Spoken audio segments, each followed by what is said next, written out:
Hey there, champions. Welcome back to another Read Aloud. Before I begin tonight's chapter, I do want to apologize. I have been missing in action and I wasn't feeling well, and then my kiddos weren't feeling well. So I took a little break and I apologize. But I'm back. So those of you waiting to see what happens next with Peter and Fudge, we are on chapter 5, The Birthday Bash of Tales of a Fourth Grade Nothing by Judy Blume. And this is part 4, I believe. So here we go, and let's see what happens.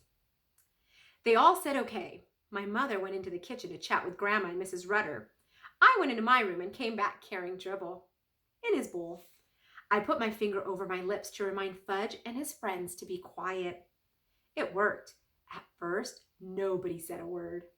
I put Dribble down on a table. Fudge and Sam and Jenny stood over his bowl.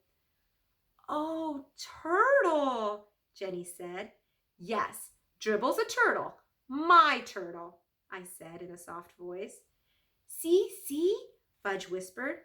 "They can all see," I told Fudge. "Nice turtle," Sam said. I wondered why Sam wasn't afraid this time. "What does Dribble do?" Jenny asked. "Do?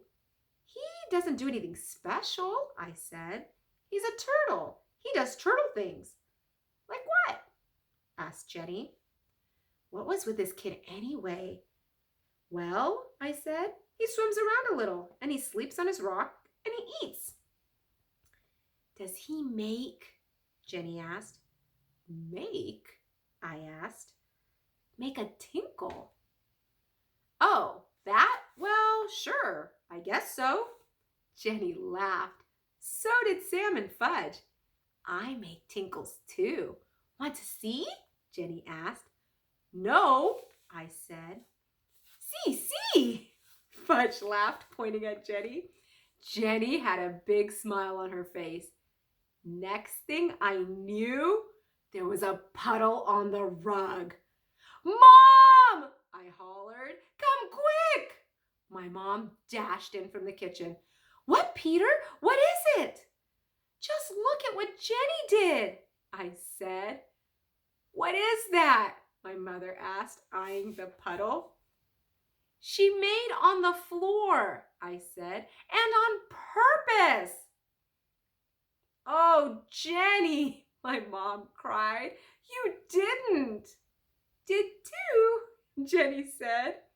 "That was very naughty," my mother told her. "You come with me." She scooped up Jenny and carried her into the bathroom. After that, Mom mopped up the puddle.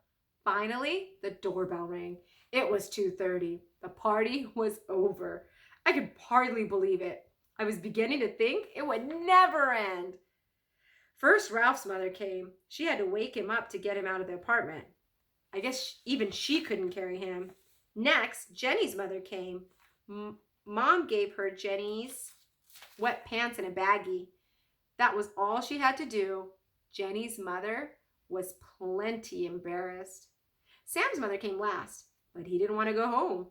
Now that he was used to us, I guess he liked us. He cried, "More party, more!" "Another time," his mother said, dragging him out of our apartment by the arm. My mother flopped down in a chair. Grandma brought her 2 aspirins and a glass of water. "Here, dear," she said. "Maybe these will help." My mother swallowed the pills. She held her head. 3 is kind of young for a party," I told my mother. "Peter Warren Hatcher," my mother began. "Yes?" I asked. "You are absolutely right." I flopped down next to my mother.